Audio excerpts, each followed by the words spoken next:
എല്ലാവർക്കും എൻ്റെ വിനീത നമസ്കാരം. ഇതുവരെയ്ക്കും നമ്മൾ 6 അധ്യായം കൊണ്ട് ശ്രീമദ് ഭാഗവത മാഹാത്മ്യത്തെ പറ്റി അറിഞ്ഞു. ഇനി തുടങ്ങാൻ പോകുന്നു. ശ്രീമദ് ഭാഗവതം പ്രഥമ സ്കന്ധം തുടങ്ങാൻ പോകുന്നു. ഓം നമോ ഭഗവതേ വാസുദേവായ. ഓം നമോ ഭഗവതേ വാസുദേവായ. ഓം നമോ ഭഗവതേ വാസുദേവായ. ഓം നമോ ഭഗവതേ വാസുദേവായ. ഓം നമോ ഭഗവതേ വാസുദേവായ. ഓം ശ്രീകൃഷ്ണ പരമാത്മനേ നമഃ. തവ പാദാരവിന്ദം ശരണാഗതം വാസുദേവം ജഗത്സർവം. ഓം ശ്രീകൃഷ്ണ പരമാത്മനേ നമഃ. തവ പാദാരവിന്ദം ശരണാഗതം വാസുദേവം ജഗത്സർവം. പ്രഥമസ്കന്ധം 1-ാം അധ്യായം, ശ്ലോകം 1. അതിൻ്റെ അർത്ഥവും സാരവും വ്യാഖ്യാനവും ചുരുക്കി പറയാം. ഓം നമോ ഭഗവതേ വാസുദേവായ. ഓം ശ്രീ ഗണേശായ നമഃ. ഓം ശ്രീകൃഷ്ണായ പരമാത്മനേ നമഃ. ശ്രീമദ് ഭാഗവത പാഠാരംഭം. ശുക്ലാംബരധരം വിഷ്ണും ശശിവർണം ചതുർഭുജം പ്രസന്നവദനം ധ്യായേത് സർവവിഘ്നോപശാന്തേ. വാഗീശാദ്യ സുമനസ സർവാർത്ഥാനാമുപക്രമേ യം നത്വാ കൃതകൃത്യ ശൂസം നമാമി ഗജാനനം. ഗുരവേ സർവലോകാനാം ഭിഷജേ ഭവരോഗിണാം നിധയേ സർവവിദ്യാനാം ദക്ഷിണാമൂർത്തയേ നമഃ. ഗുരുബ്രഹ്മാ ഗുരുവിഷ്ണു ഗുരുദേവോർമഹേശ്വര ഗുരു സാക്ഷാൽ പരബ്രഹ്മ തസ്മൈ ശ്രീ ഗുരവേ നമഃ. അജ്ഞാനതിമിരാന്തസ്യ ജ്ഞാനാഞ്ജനശലാകയ തത്പദം ദർശിതം തേന തസ്മൈ ശ്രീ ഗുരവേ നമഃ. ശരദിന്ദുസുന്ദരരുചിതേശ്ചതി സാ മേ ഗിരാം ദേവി അപഹൃത്യ തപ സന്തതമർത്ഥാനഖിലാൻ പ്രകാശയതു. ദോഭിരുക്താ ചതുർഭിസ്ഫടികമണിമയീമക്ഷമാലാം ദദാന. ഹസ്തേനൈകേന പത്മം സിതമപി ചശുവം പുസ്തകം ചാപരേണ. ഭാസാകുന്ദേന്ദുശങ്കസ്ഫടികമണിനിഭാഭാ സമാനാ സമാന. സാമേ വാഗ്ദേവതേയം നിവസതു വദനേ സർവദാ സുപ്രസന്ന. ജന്മാദ്യസ്യ യതോ നയാദിതരശ്ചാർദേശ വിഘ്നസ്വരാട് തേനേ ബ്രഹ്മഹൃദായാദികവയെ മുഹ്യന്തി യസൂരയ. തേജോ വാരിമൃതാം യഥാ വിനിമയോ യത്ര സർഗോ മൃഷാ. ധാംനാസേന സദാ നിരസ്തകുഹകം സത്യം പരം ധീമഹി. ധർമ്മപ്രോജിതകൈതവോത്ര പരമോ നിർമ്മത്സരാണാം സദാം. വേദ്യം വാസ്തവമത്ര വസ്തു ശിവദം താപത്രയോന്മൂലനം.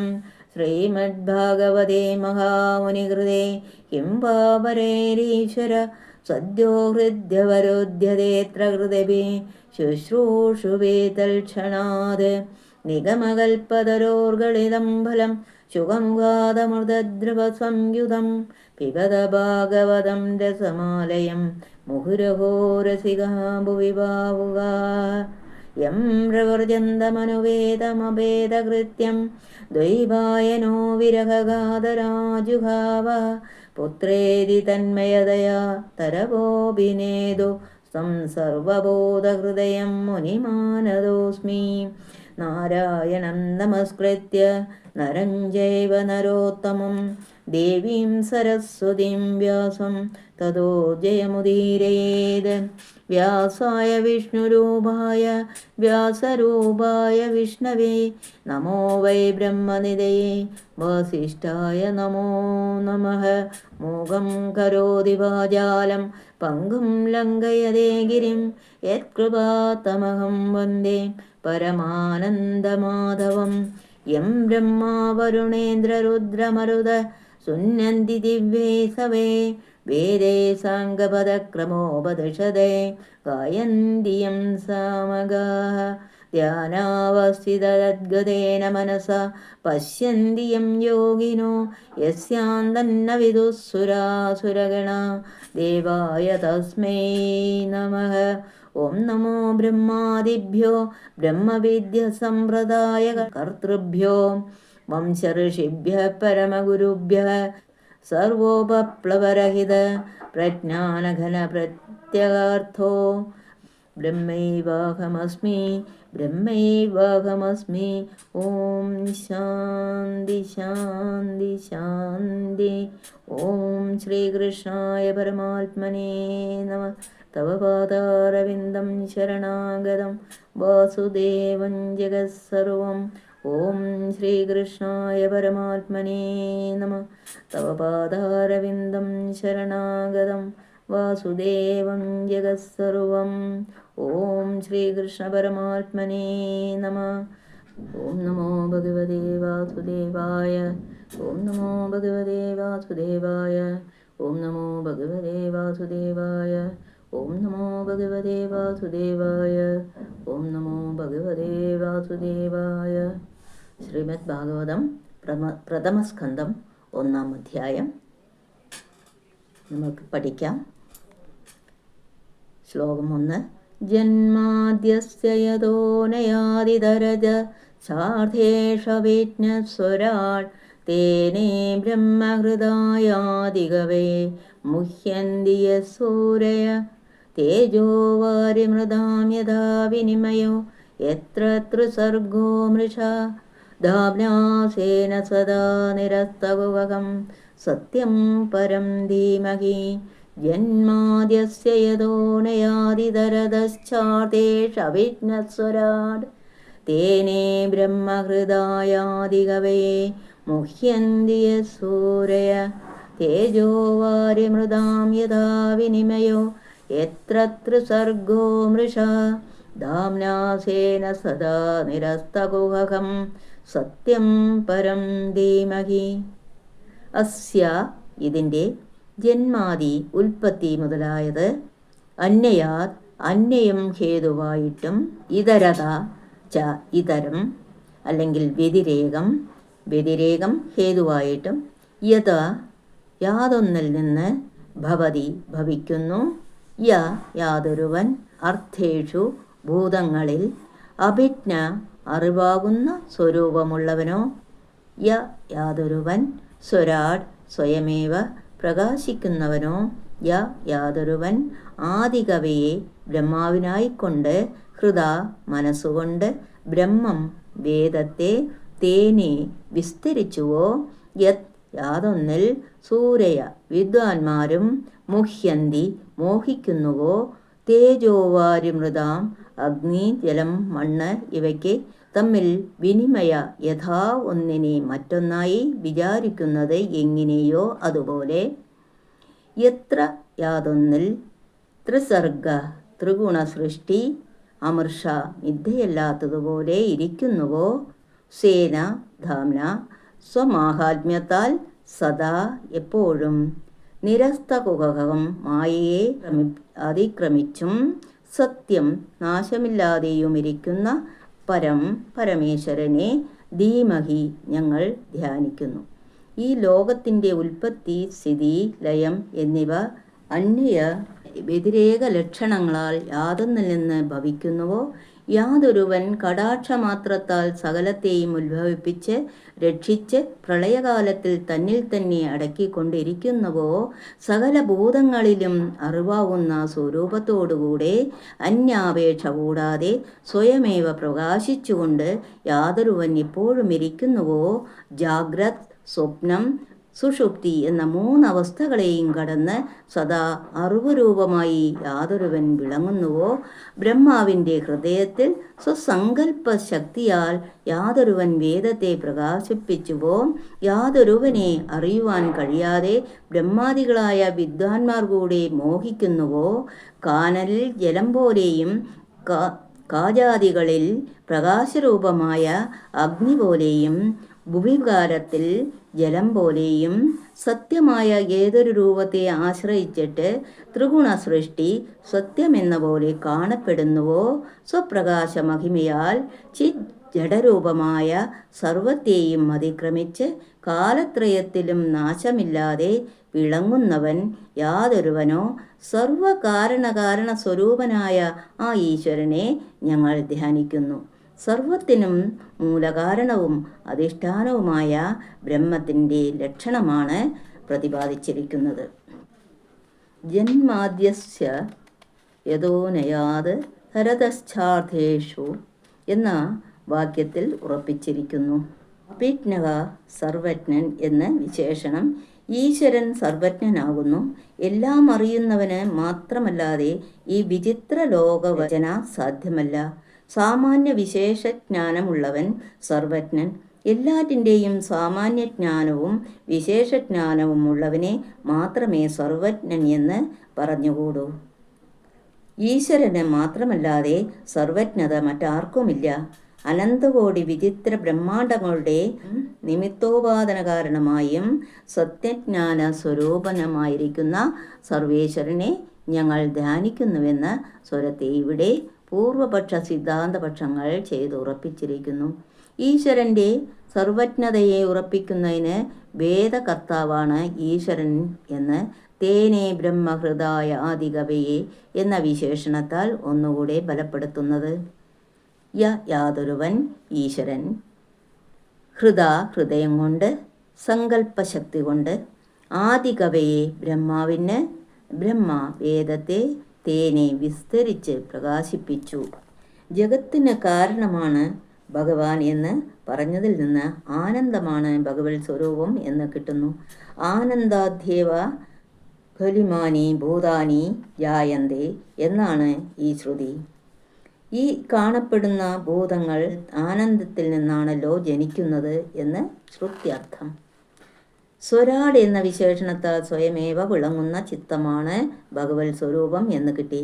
അർത്ഥേഷു അന്യയാൽ എന്നതിൽ നിന്ന് വിഭുത്വം, സർവവ്യാപകത്വം സിദ്ധിച്ചു. വിശേഷണം സ്പഷ്ടമായിട്ട് കൊടുക്കുകയും ചെയ്തു. ഇങ്ങനെ സച്ചിദാനന്ദ വിഗ്രഹൻ പരമേശ്വരൻ എന്ന് സാധിച്ചു. ധീമഹി എന്ന് ഗായത്രിയിൽ ഉള്ള പദത്തെ തന്നെ ഉപയോഗിച്ചത് ഭാഗവതത്തിന് വേദസാമ്യം ഉണ്ടെന്ന് കാണിപ്പാനാണ്. ഭഗവാൻ ശ്രീ വ്യാസമുനി സത്യം പരം ധീമഹി എന്നാണല്ലോ പറഞ്ഞിരിക്കുന്നത്. നാമരൂപങ്ങളുടെ അതിക്രമിച്ചിരിക്കുന്ന സർവാധിഷ്ഠാന ബ്രഹ്മത്തെ സർവസാധാരണമായി സ്മരിച്ചു. ജന്മാദ്യസ്യ യഥാ അന്യാത് ഇതരത ച അർത്ഥേഷു അഭിജ്ഞ സ്വരാട് തേനേ ബ്രഹ്മഹൃദായ ആദികവയെ മുഹ്യന്തിയ സൂരയഃ തേജോവാരിമൃതാം യഥാ വിനിമയ യത്ര ത്രിസർഗോ മൃഷ ധാംനാസേന സദാ നിരസ്തകുഹം സത്യം പരം ധീമഹി. അന്യവും പദാർത്ഥവും യഥാ യാതൊരുവനിൽ നിന്ന് യാതൊരുവൻ്റെ കടാക്ഷവൈഭവം ഹേതുവായിട്ട് ഇതരനിൽ നിന്ന് ഇതരൻ വിഷ്ണു അഭിജ്ഞ അറിവുള്ളവനായി ഭവിച്ച സ്വരാട് ദേവേന്ദ്രൻ അർത്ഥേഷു പദാർത്ഥങ്ങളിൽ ആദ്യസ്യ ആദ്യമായതിൻ്റെ അമൃതമഥനത്തിൽ നിന്നുണ്ടായ ആദ്യ പദാർത്ഥമായ അമൃതത്തിൻ്റെ ജന്മ പ്രാദുർഭാവത്തെ അന്യയാത് അനുയാനം ചെയ്തുവോ പ്രാപിച്ചുവോ യാതൊന്നിനെ സൂരയ വിദ്വാൻമാർ കവയെ കവിത സിദ്ധിക്കായിക്കൊണ്ട് മുഹ്യന്തി ധ്യാനിക്കുന്നുവോ തേനേ യത്ര ഗജമുഖനായ യാതൊരുവനിൽ തേജോവാരി മൃതാം അഗ്നിജലം മണ്ണ് ഇവയുടെ വിനിമയ യഥാ തഥാ അന്യോന്യമാറ്റം ഏത് വിധമോ ആ വിധം ത്രിസർഗ മൃഷ ശോകം മോഹം വിഘ്നം എന്ന മൂന്നിൻ്റെ സ്ഥിതി ഇല്ലാതായിരിക്കുന്നുവോ സേനധാംന സ്വന്തമായ തേജസ്സിനാൽ നിരസ്തകുഹം നിരാകരിക്കപ്പെട്ട വിഘ്നത്തോടുകൂടിയവനും യാതൊരുവനോ പരം സത്യം ഉത്കൃഷ്ടനും സത്യസ്വരൂപനുമായ തം ആ ദേവനെ ഞങ്ങൾ ബ്രഹ്മഹൃദ ബ്രഹ്മമെന്ന ഭാവത്തോടുകൂടെ ആദിധീമഹി ആദിയിൽ ധ്യാനിക്കുന്നു. സാരം: വിഷ്ണുവിൻ്റെ ഉപദേശപ്രകാരം അറിവുണ്ടായ ദേവേന്ദ്രന്മാർ യാതൊരുവിനെ ആരാധിച്ച് സന്തോഷിപ്പിച്ചതുകൊണ്ട് സമുദ്രമഥനത്തിൽ നിന്നുണ്ടായ ആദ്യ പദാർത്ഥമായ അമൃതത്തെ പ്രാപിച്ചുവോ, വിദ്വാൻമാരാൽ കവിത്വം സിദ്ധിപ്പാൻ യാതൊരു ദേവനെ ചിത്തലയം സിദ്ധിക്കുന്ന വിധത്തിൽ ധ്യാനിക്കുന്നുവോ, യാതൊരു ഗജമുഖനിൽ അഗ്നി, ജലം, മണ്ണ് എന്നിവയ്ക്ക് തമ്മിൽ അന്യോന്യമാറ്റം സംഭവിക്കാത്തതുപോലെ ശോകമോഹ വിഘ്നങ്ങൾ നേരിടുകയില്ലയോ, യാതൊരുവൻ്റെ സ്വതസിദ്ധമായ തേജസ്സുകൊണ്ട് വിഘ്ന സമൂഹത്തെ നശിപ്പിക്കുന്നുവോ, ഉത്കൃഷ്ടനും സത്യസ്വരൂപനുമായ ആ വിഘ്നേശ്വരനെ ഞങ്ങൾ ആദിയിൽ ധ്യാനിക്കുന്നു. രണ്ടാമതായിട്ട് സരസ്വതി ധ്യാനം.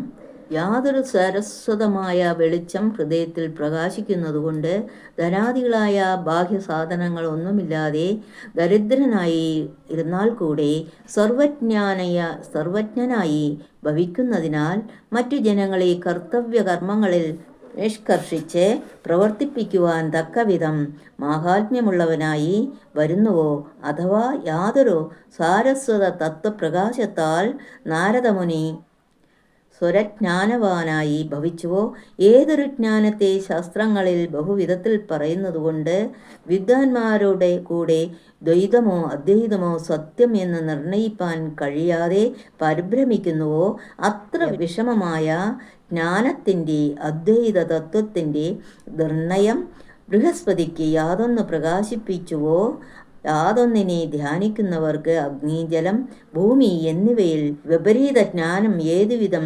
സംഭവിക്കയില്ലയോ, അതുപോലെ ജാഢ്യം, അസ്മൃതി, അസ്ഫൂർത്തി, ജഡത, മറവി, പ്രകാശമില്ലായ്മ എന്ന 3 ദോഷം പദാർത്ഥങ്ങളെ സംബന്ധിച്ചുണ്ടാകയില്ലയോ, ചന്ദ്രനേക്കാൾ സൗന്ദര്യമുള്ള ബ്രഹ്മമുഖത്തിൽ നിന്ന് യാതൊന്നുണ്ടായോ, സ്വപ്രകാശത്താൽ തന്നെ മുൻപറഞ്ഞ ജാഡ്യാദി ദോഷങ്ങളെ നശിപ്പിക്കുന്നതും ബ്രഹ്മാദിദേവന്മാരാൽ കൂടെ സേവിക്കപ്പെടുവാൻ യോഗ്യവും ഭൂതം, വർത്തമാനം, ഭാവി എന്ന 3 കാലത്തിലുള്ളതുമായ സാരസ്വത ജ്യോതിസിനെ ഞങ്ങൾ ഹൃദയത്തിൽ ധ്യാനിക്കുന്നു. ധർമ്മപ്രോജിതകൈതവോത്ര പരമോ നിർമ്മത്സരാണാം സദാം വേദ്യം വാസ്തവമത്ര വസ്തു ശിവദം താപത്രയോന്മൂലനം. ശ്രീമദ്ഭാഗവതേ മഹാമുനികൃതേ കിം വാ പരേരീശ്വര സദ്യോ ഹൃദ്യവരുദ്ധ്യതേത്ര ഹൃദിഭിः ശുശ്രൂഷുവേ തൽക്ഷണാത്. മുനിമാരിൽ ശ്രേഷ്ഠനായ വ്യാസമഹർഷിയാൽ ഉണ്ടാക്കപ്പെട്ട ഈ ശ്രീമദ് ഭാഗവതത്തിൽ മത്സരം മുതലായ ദോഷവൃത്തികൾ തീരെ നശിച്ച് പരമശുദ്ധന്മാരായ സത്തുക്കൾ അനുഷ്ഠിക്കുന്നതും ബലാകാംക്ഷയില്ലാത്തതുമായ ഭക്തിമാർഗസ്വരൂപമായ ധർമ്മം പ്രതിപാദിക്കപ്പെട്ടിരിക്കുന്നു. ഏതു കാലത്തും നശിക്കാത്തതായ മംഗളത്തെ ജനിപ്പിച്ച് ആധ്യാത്മികം, ആദിദൈവികം, ആദിഭൗതികം എന്ന് 3 വിധ ദുഃഖങ്ങളുടെയും മൂലകാരണമായ അഹങ്കാരഗ്രന്ഥിയെ വേരോടെ നശിപ്പിച്ച് പരമാനന്ദത്തെ നൽകുന്ന പരമാർത്ഥ വസ്തുവായ ബ്രഹ്മസ്വരൂപം ഇതിൽ നിന്ന് അറിയുവാൻ കഴിയും. ആകയാൽ ഈ ഭാഗവത ഗ്രന്ഥത്തെ ഒഴിച്ച് അന്യങ്ങളായ ഗ്രന്ഥങ്ങൾ കൊണ്ടോ ഭാഗവത ധർമാനുഷ്ഠാനെ ഒഴിച്ച് അന്യങ്ങളായ ധർമാനുഷ്ഠാനങ്ങൾ കൊണ്ടോ ആവശ്യമൊന്നുമില്ല. ഇതൊന്നു മാത്രം മതിയെന്നും സാരം. ഏതുകൊണ്ടെന്നാൽ അനേക ജന്മങ്ങൾ ചെയ്തിരിക്കുന്ന പുണ്യകർമ്മങ്ങളുടെ ഫലപരിഭാഗാവസ്ഥയിൽ മാത്രം ഭാഗവത ശ്രവണ താൽപ്പര്യമുണ്ടാകുന്ന ജനങ്ങളുടെ ഹൃദയത്തിൽ ഈശ്വരൻ സുസ്ഥിരമായി വസിക്കുന്നു. ഇതിലധികരിച്ച് ലഭിക്കേണ്ടതൊന്നുമില്ലാത്തതിനാൽ ശ്രീ മഹാഭാഗവത ശ്രവണം ഒന്നുതന്നെ പരമപുരുഷാർത്ഥത്തെ നൽകുവാൻ സമർത്ഥമായിരിക്കുന്നുവെന്ന് സാരം. ഉച്ചത്തിൽ നാമകീർത്തനം ചെയ്യുക, ദണ്ഡം പോലെ വീണു നമസ്കരിക്കുക എന്നിവയിൽ ലജ്ജിക്കാത്തവർക്ക് ഹൃദയത്തിൽ ആനന്ദം സ്ഫുരിക്കും. അങ്ങനെയുള്ള വൈഷ്ണവന്മാർ ഈ ഭക്തിയോഗത്തിൽ ആടിപ്പാടി നർത്തനാദികൾ ചെയ്ത് കളിക്കും. ഭക്തിയില്ലാത്തവർക്ക് ഉച്ചത്തിൽ നാമോച്ചരണാദികൾ ചെയ്യുന്നതിൽ ലജ്ജ തോന്നും. എന്നാൽ അവരാകട്ടെ ലജ്ജിക്കേണ്ടതായ മറ്റനേക കാര്യങ്ങളിൽ ലജ്ജിക്കുന്നവരല്ല. നുണ പറയുക, പരസ്ത്രീകളെ നോക്കുക, സ്വത്തിനെ വ്യാജമാർഗത്തിൽ കൂടെ കൈവശപ്പെടുത്തുക എന്നിങ്ങനെ ലോകനിന്ദ്യങ്ങളായ കാര്യങ്ങളിൽ ലജ്ജയില്ലാതെ പ്രവർത്തിക്കും. ഈശ്വര നാമസങ്കീർത്തന നമസ്കാരങ്ങളിൽ ലജ്ജിക്കുക മാത്രമല്ല, അതിൽ രമിക്കുന്നവരെ പരിഹസിക്കുകയും ചെയ്യും. സർവത്ര സർവേശ്വര ദർശനം, സമഭാവം തന്നെയാണ് ശുദ്ധ ഭക്തിയോഗം എന്ന് ധരിപ്പിക്കുന്നവനാണ് പ്രോജ്ജിത കൈതവ എന്ന വിശേഷണം. കാണുന്നതും കേൾക്കുന്നതും അനുഭവപ്പെടുന്നതുമെല്ലാം ഈശ്വരാത്മകമായി കാണാനുള്ള അന്ധക്കരണ ശുദ്ധിയാണ് ഭക്തിയോഗത്തിൻ്റെ പരമലക്ഷ്യം. അത് സിദ്ധമായ സമഭാവമേ ഉണ്ടാവുകയുള്ളൂ എന്ന് സിദ്ധാന്തം. കർമ്മശുദ്ധിമതർപ്പണം എന്ന് ഉദ്ധവരോട് പറയുന്ന ഭാഗവത വാക്യവും അങ്ങനെയുള്ള സമനില സിദ്ധിക്കണമെങ്കിൽ ഭാഗവത തത്വത്തെ അറിയുക തന്നെ വേണം. സത്തുക്കൾ സദാചാര തൽപരന്മാർ ആഗ്രഹിക്കുന്ന സത്യവസ്തു വിജ്ഞാനം ഈ ഭക്തിയോഗത്തിൽ നിന്ന് സിദ്ധിക്കും എന്ന് വേദ്യം വാസ്തവമത്ര വസ്തുശിവതം എന്നുള്ള വിശേഷണം കൊണ്ട് കാണിച്ചിരിക്കുന്നു. സത്യം ജ്ഞാനമനന്തം ബ്രഹ്മ എന്ന ശ്രുതിവാക്യം സത്യവസ്തു പരമാത്മാവാണെന്ന് സിദ്ധാന്തിക്കുന്ന ഭക്ത്യാ മാം അഭിജാനാതി യാവാൻ യശ്ചാസ്മി തത്വത, ഭക്തി കൊണ്ട് എൻ്റെ ഇയത്തയെ ഇന്ന വിധത്തിലിരിക്കുന്നവൻ ഞാൻ എന്ന നിശ്ചയത്തെ തികച്ചും അറിയാം എന്ന് ശ്രീ ഭഗവാൻ തന്നെ അർജുനനോട് ഉപദേശിച്ചിരിക്കുന്നു. ഭക്തിയുടെ പല വിഭാഗങ്ങളെ ഗുരുമുഖത്തിൽ നിന്ന് കേൾപ്പാൻ ആഗ്രഹമുള്ളവരുടെ ഹൃദയത്തിൽ തൽക്ഷണം തന്നെ ഈശ്വര സാക്ഷാത്കാരമുണ്ടാകും. അതിനാൽ ഇതൊന്നു മാത്രം മതി, ഇതരങ്ങൾ ആവശ്യമില്ല എന്ന് കാണിച്ചു. ന സാധയതി മാം യോഗോ ന സാഖ്യം ധർമ്മ ഉദ്ധവ ന സാധയ സ്തപസ്ത്യാഗോ യഥാ ഭക്തിർമമോർജിത. ഹേ ഉദ്ധവ, എന്നിൽ ബലവതിയായ ഭക്തി ഏതുവിധം എന്നെ സ്വാധീനപ്പെടുത്തുമോ ആ വിധം യോഗം, സാഖ്യം, കർമ്മം, അധ്യയനം, തപസ്, ദാനം എന്നിവ സ്വാധീനപ്പെടുത്തുകയില്ല എന്ന് ഭഗവാൻ ഉദ്ധവരോട് ഉപദേശിച്ചിരിക്കുന്നു. പൂർവജന്മത്തിൽ ചെയ്ത പുണ്യകർമ്മങ്ങളുടെ ബലമാണ് ഭക്തിയോഗ ശ്രദ്ധയെന്ന് കൃതിർഭിഹി എന്ന വിശേഷണം കൊണ്ട് കാണിപ്പിക്കുന്നു.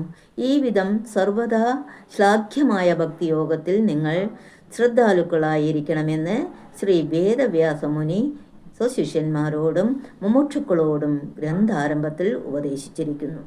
സമർത്ഥമായ ഭക്തിയോഗത്തെ തന്നെയാണ് ഉറപ്പിക്കുവാൻ വ്യാസമുനി വിചാരിക്കുന്നതെന്നും ഗ്രന്ഥാരംഭത്തിൽ തന്നെ സ്പഷ്ടമാക്കിയിരിക്കുന്നു. ഓം നമോ ഭഗവതേ വാസുദേവായ. ഓം നമോ ഭഗവതേ വാസുദേവായ. ഓം നമോ ഭഗവതേ വാസുദേവായ. ഓം ശ്രീകൃഷ്ണാർപ്പണമസ്തു. ശാന്തി ശാന്തി.